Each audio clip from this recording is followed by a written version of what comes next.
All right, so the Oscar nominations have been released for the films of 2013. And if you are a regular viewer, you know that every year I do one of these Academy Awards hopes and predictions videos where I talk about mainly just the main categories like Best Director, Best Picture, and that sort of thing. But I talk about who I hope will win for each category and also who I think will win.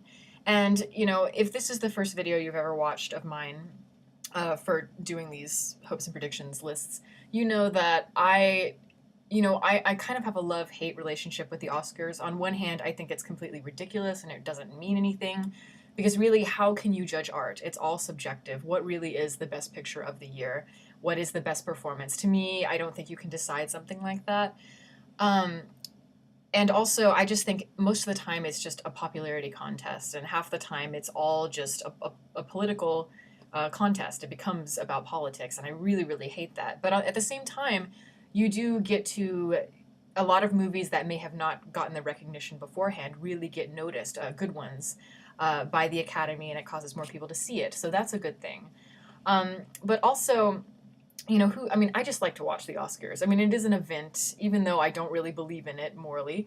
I love seeing all the movie stars get all dressed up and glammed up with the glitzy gowns and the tuxedos, and I like seeing the hosts, and it's just fun to see a lot of big stars all in one room together celebrating film. So at my house, we treat the Oscars like the Super Bowl. We crack champagne, we do all the little finger foods and dips and things like that. So it's a fun time. So in order to prepare for that, I'm going to go ahead and just list off a lot of the categories. But before I talk about that, I want to talk about this year's host, Seth MacFarlane, because usually I'm really not that excited about the Oscars. I mean, last year I thought was kind of underwhelming, especially with somebody like Billy Crystal. And honestly, the year that they did that, the horrendous embarrassment that was Anne Hathaway and James Franco, to me, they are still making up for that. And I think they may have done it with this host because I have been a fan of Seth MacFarlane for a long, long time. I mean, he's basically a Renaissance man. He has so much talent and versatility. He can basically do anything. I mean, he's a great voice actor. He does all of your favorite characters on Family Guy. He wrote Family Guy, so he's a wonderful writer. He's a great comedian. He's an artist because he's also an animator. He's a musician. He's a singer. He does everything. And I always thought that this guy was so talented and that he didn't really get the recognition he deserved because he was always mainly behind the scenes. But finally, he's starting to get that recognition. And I think it's actually a bold statement, a bold move by the Academy, because usually they're more about being stuffy and they want everything to be traditional. But with him, he's more somebody that the young people know and the older people may not know so much about. And he can create controversy because we know his style of humor. But at the same time, if you know Seth MacFarlane, you know he is kind of an old school kind of guy. He likes traditional animation. He likes big band music. So I think he's really going to return us to that whole Bob Hope, Johnny Carson style of hosting. And I'm really looking forward to that. So Seth MacFarlane, I hope you do not disappoint me, like he's listening. But anyway, so let's go on to the categories. I've got them all right here in my little list. And I think we're going to start with the supporting actor category. The nominees are Alan Arkin for Argo, Robert De Niro for Silver Linings Playbook, Tommy Lee Jones for Lincoln, and Christoph Waltz for Django Unchained. Of all of the categories, this to me is by far the most competitive and the most meaty. I mean, you have the best actors and the best performances, honestly, I think, in this category right here. And also, all of these nominees have already won an Oscar before. And you notice that throughout. That's kind of a trend I've noticed is that a lot of people that have been nominated have either won before or they've had great success and they're redeeming themselves with something even better or whatever. Anyway, so this is a great example of that. Christoph Waltz for Django Unchained. You know what? I am really actually happy that he was nominated in this category because to me, even though I wasn't a huge fan of Django, as you all know, I thought he was wonderful in it and he completely stole every moment. And I know he already won for Inglourious Bastards a few years back, but honestly, I think that Christoph Waltz is such a talented actor, and he has sort of breathed new life into Tarantino films and in the dialogue because he's so droll and very polite, but yet he's almost musical in the way that he's presenting the Tarantino's dialogue. It's like music, and part of it I think may be the accent, but it's really cool to listen to, and he reminds me a lot actually of one of my favorite actors of all time. Claude Rains. And if you don't know who he is, for the youngsters out there, if you don't know, please look him up. But he really reminds me of him in a lot of ways, and just the way that he's almost Shakespearean and that sort of thing. So great to see him nominated. He won't win, but it's still cool. Tommy Lee Jones in Lincoln, I actually think he is going to be the one to win the Oscar, and I'm almost positive he will. And Tommy Lee Jones is a fabulous actor. He's well respected, and he's done great work over the years. And honestly, I think he was one of the standouts in terms of the entire ensemble of Lincoln, and there were many. So I'm great. I'm glad to see him nominated, and it'd be cool if he won. And then you've got Philip Seymour Hoffman for The Master. Now, if I were choosing who would win, it would be Philip Seymour Hoffman. I thought that his performance in The Master and as the Master it was, to me, one of the best performances in the film and one of the best things about it. I mean, he just had such charisma. And I mentioned this in my review that he really reminded me of Orson Welles in the way he carried himself. And I just think that the dialogue, the way, but the scenes between him and Joaquin Phoenix were just incredible. The acting and the complexity of the characters, it was all there. Some of the best scenes I've seen in a long time in anything. So I really wish that he would win, but I don't think he's going to. And then you've got Robert De Niro for Silver Linings Playbook. Now, Silver Linings Playbook, I didn't actually review, but I saw, and I'll talk more about that once we get to the Best Picture nominations and so forth. But with Robert De Niro, he started out one of the great actors of his generation, and he made so many amazing films. But, later on in his career, he sort of lost steam, I felt. But this is sort of his redemption. This is a role that he really could sink his teeth into. He could really show that kind of that rawness that he's so known for, and he's known for being kind of rough around the edges and tough as an actor. But he could also show kind of a softer quality because he does play a father. And so that I thought this is one of his best performances in years, and so great to see him nominated as well. And then Alan Arkin in Argo. Argo is also a film I saw but did not review, so I'll talk more about that later.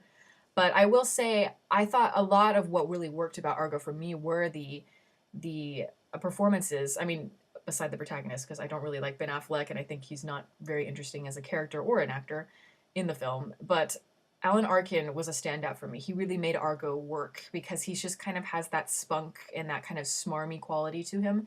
And that's kind of why, he won for Little Miss Sunshine back in like 2006 or 2007, something like that. And that's kind of a role that he's really meant for. And so he really plays that well in Argo, and I thought that he is completely deserving a nomination as well, but he won't win. So again, I think that Tommy Lee Jones will win, but if it were up to me, it would be Philip Seymour Hoffman. All right, next on the list is Best Supporting Actress. This is another really good category. So the nominees are Amy Adams for The Master, Sally Field for Lincoln, Anne Hathaway for Les Miserables, Helen Hunt in The Sessions, and Jackie Weaver in Silver Linings Playbook. Now, the only performance that I did not see was Helen Hunt's in The Sessions, so I can't really comment on that, but, Helen Hunt is a wonderful actress, so it's nice to see her back being nominated. Jackie Weaver for Silver Linings Playbook. Honestly, to me, she had one of the not a very interesting part compared to some of the other more kind of explosive characters, I guess would be the right word to use when talking about that movie. But Jackie Weaver, again, she's another one who's a wonderful actress and really has finally gotten recognition with her this nomination and the nomination she had for, I think it was Animal Kingdom. But anyway, it's great to see her nominated because she was very wonderful with the role she was given. And then we have Anne Hathaway for Les Miserables. Come on. Everyone knows that she's going to win this. We've known it before the movie even came out that she was going to take home the Oscar. And she wants it really bad because this movie and the performance she is giving is Oscar bait. I mean, honestly, when I saw the trailer, the very first time I saw the trailer for Les Miserables, I knew it. Like, right there, I just said, she's getting the Oscar. I mean, that's how sure I was. And I was like, you watch, she will get it, I promise. I don't even have to see the movie. Because if you want to win an Oscar, you basically have to do everything that she did. You got to lose weight. You have to sing. Well, you don't have to sing, but it's a plus if you can. And you have to cut off all your hair. You have to cry a lot. You have to show a bunch of emotion, and that's how you win an Oscar. And so she's basically checking everything off the list in order to get her Oscar, and you know what? She'll get it. But I have talked about how much I hate Les Miserables a lot lately, so I'm going to not go into too much detail. But then again, it is nominated for Best Picture, so I guess I'm going to have to talk about it. But yeah, I really thought Les Miserables was a travesty, and I thought everything about it was so forced and so shallow in terms of the emotion. But Anne Hathaway, I thought she really did her job well. I mean, even though she wasn't giving that much to do other than just cry her eyes out, it was the one time that I felt really moved and was genuinely. I felt the power of her performance, especially when she sang I Dreamed a Dream. That was an absolute highlight, and the rest of it I just did not like. So I guess if I'm grading it on just that, yes, she did give a wonderful performance for what she was given, but I don't think she should win. I think there are more interesting characters and more interesting performances in this category, which I'll get to in a second, but she will win, I promise. Then you've got Sally Field for Lincoln. I think if there's anyone who has a chance of knocking Anne Hathaway off of her pedestal, it would be Sally Field with Lincoln. Another actress who is really kind of redeeming herself with this performance and with this film. Uh, Her performance as Lincoln's wife to me was one of the most interesting things about the film, and the chemistry between the two of them was so volatile, so tumultuous, and I thought that was just fascinating to watch unravel. And I've said this before that I always thought Sally Field, I think she's a very good actress, but at times she's a little bit too aggressive and maybe too ballsy, and the spunk kind of comes off as kind of annoying. But in this instance, I think that she really owned the role and it had just the right amount of spunk. Like, yes, she really was able to show her prowess, in terms of just the way that she is able to kind of battle her husband, I guess, in a way, verbally. But also, she's very depressed, and she's such a sad character.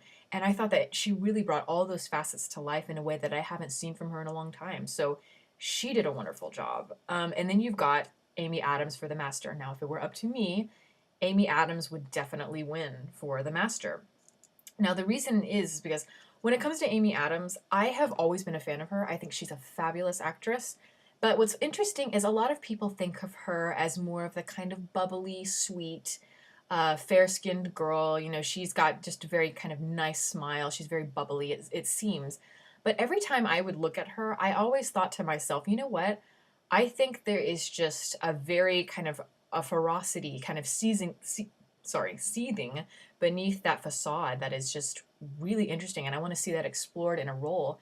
And because usually she's given kind of the more kind of innocent roles, like in Doubt, she played more like the shy virgin nun and that sort of thing. And she was also, she plays like the Disney princessy type character in I think it's Enchanted, yeah, whatever.